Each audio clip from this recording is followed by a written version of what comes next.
Hi everyone, welcome back to Dizzy Tales with Allie.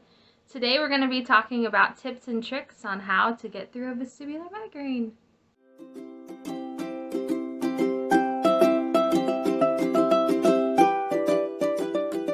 The first things that comes to mind when I'm having a bad vestibular migraine is nausea. I know a lot of people who have migraine have nausea, so I have two things that I use on a regular basis that help me combat the nausea that I do get during a VM. Ginger tea. This is just a tea that I get at my local coffee shop here in town. It is decaf. I like peach in my tea, and it's ginger peach tea. It's my go-to. A lot of people with migraine have caffeine as a trigger, so when you're looking for a tea, you want to look for a decaf or non-caffeinated tea beverage. So mine's decaf, and it's from the Republic of Tea, and it's delicious. I like to make it and then put some honey in it because it makes it taste really good, and it just is so smooth going down. The next thing I use to combat nausea is peppermint oil.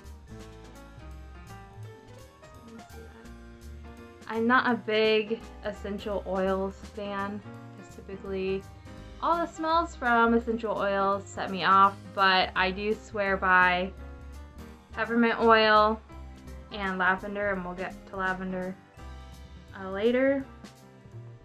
So I just use the one that comes from doTERRA peppermint oil. This is straight peppermint, but when I do take it on the go, make sure you have like a carrier oil, so to dilute it.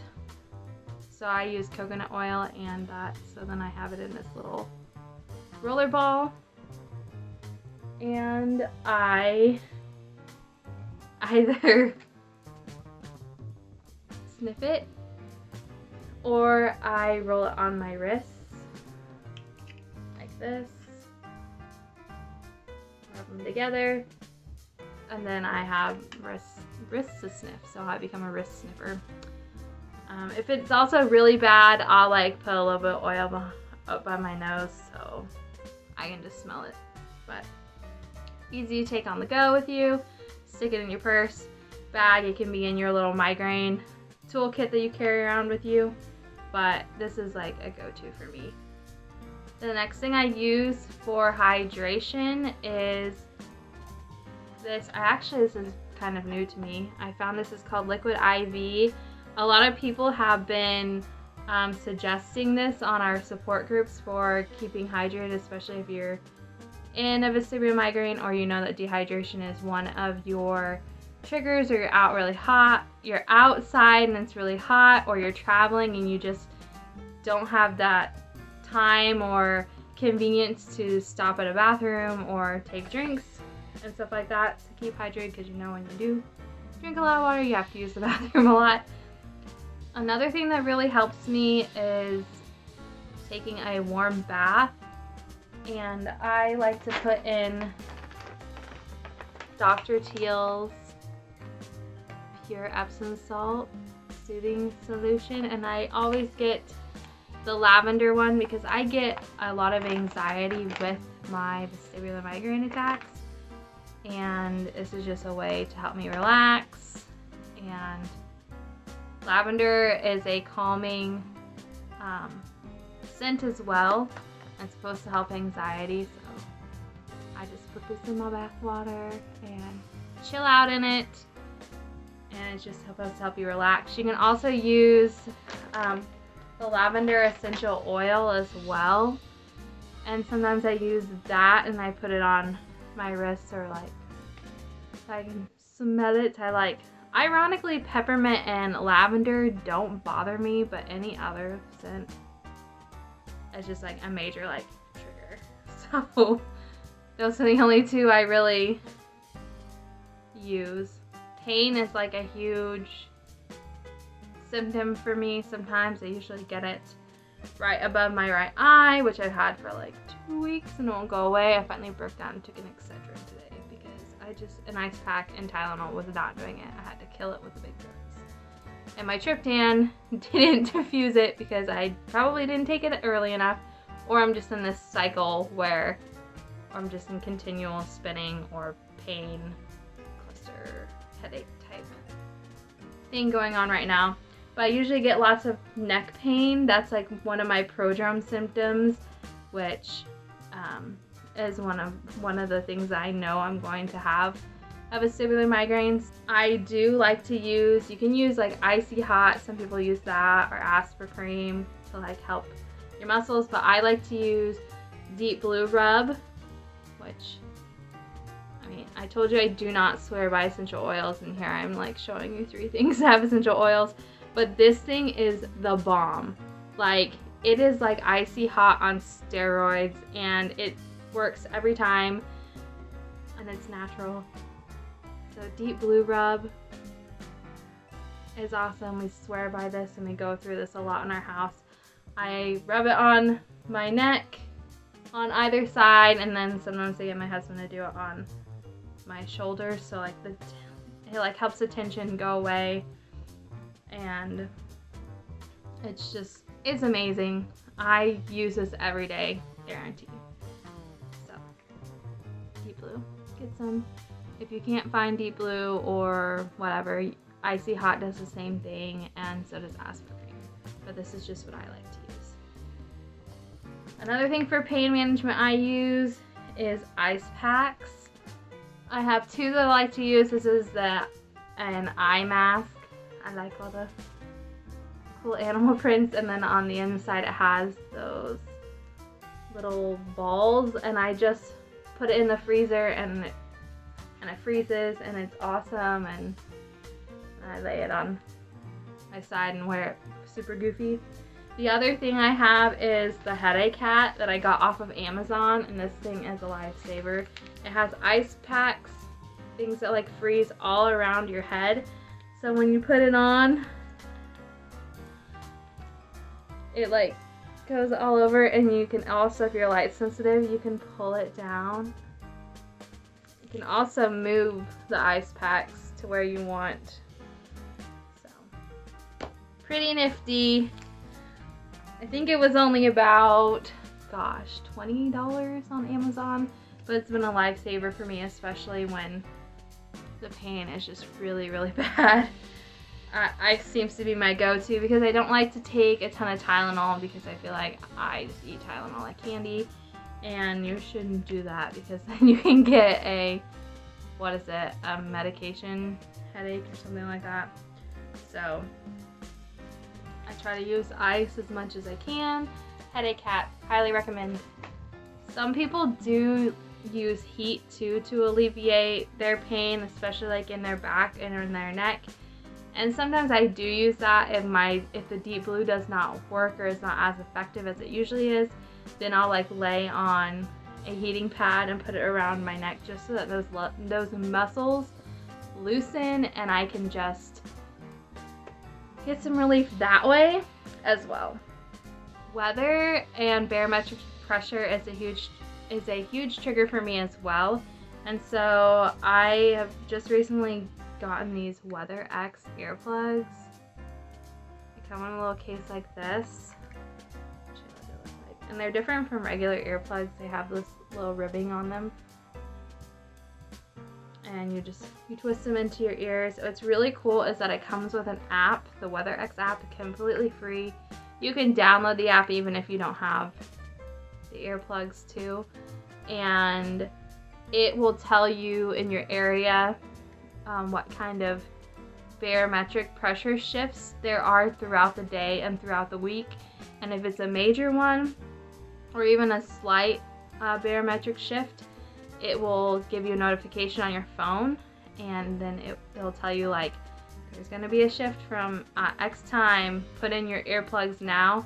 And the thing that's really cool about these earplugs is that when you put them in at the time that you're supposed to put them in, or at any time really, but it actually helps you gradually shift while the barometric pressure is shifting, instead of like being it's up here and it goes, you're just like gradually going down. So it has alleviated some of my dizziness in that aspect, but I'm really bad about wearing them and putting them in.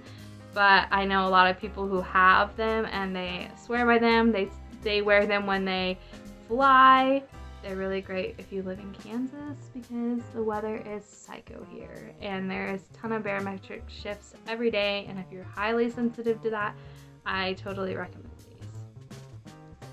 It was like $12, I believe, to order, and I ordered them off of Amazon.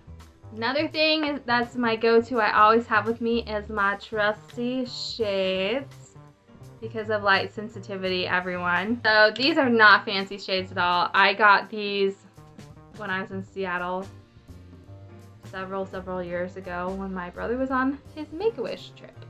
So these have lasted me a long time. I always have my sunglasses with me. I always wear my sunglasses outside because sunlight is a trigger for me. So if you're light sensitive, make sure you have yourself a pair of good sunglasses. Okay, on to some other resources that I use a lot is this awesome cookbook, The Dizzy Cook.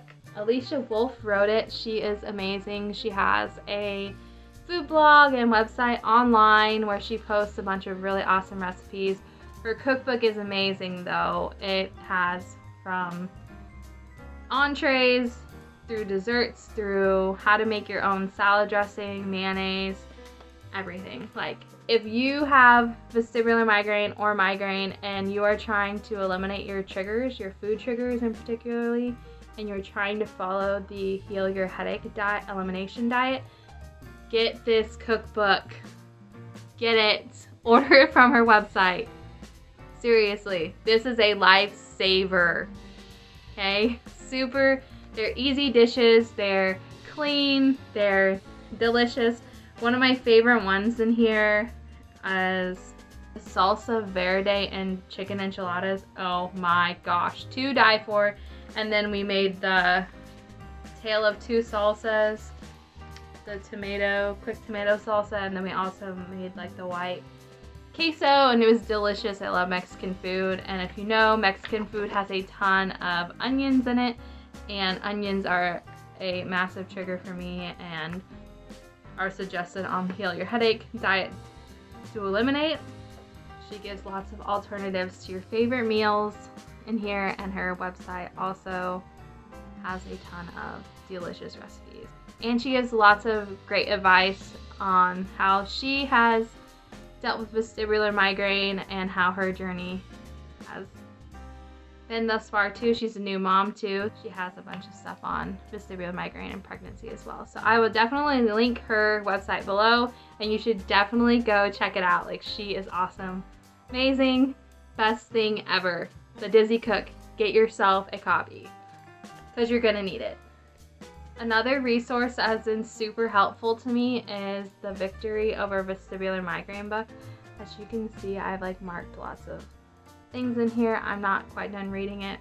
Written by Dr. Bay, who is my neurologist, who specializes in unexplained dizziness and vestibular migraine. And so he has some really great resources, tips, tricks in here, supplements that he recommends, and just overall explains how you get the diagnosis of vestibular migraine and comorbid diseases or symptoms like that. And he goes through an action plan for healing. So if you have vestibular migraine, go check this out as well. I will link it down in my description as well. A couple more tips or tricks that I use too is lots and lots of rest. Make sure you find a dark, cool, quiet room. Grab your favorite movie to listen to or TV show to listen to. If that does not bother you, it doesn't bother me if I have it on a really low volume. Like, my go-to is listening to Gilmore Girls. I love Gilmore Girls. I've watched it a gajillion times, so I know exactly what's happening.